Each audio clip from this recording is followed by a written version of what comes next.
Welcome to Chillin' 101. We hope this video helps. You begin by defining exactly what you need, report, invoice, or dataset, because choice drives tool selection. Open Word and Excel and keep files in a single synced folder so collaboration and versioning work. Once done, pick a template that matches your structure or start blank. Create a clear file name with date and V1.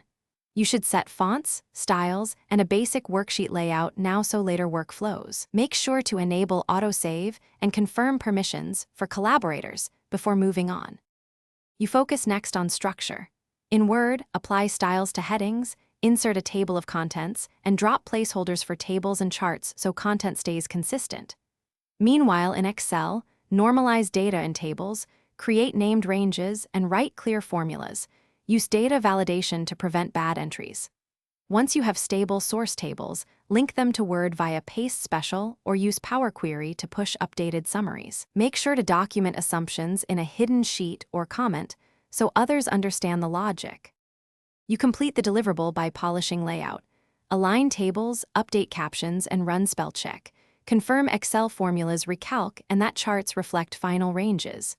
Once satisfied, export PDFs, apply protection or permissions, and save a final version with a clear date.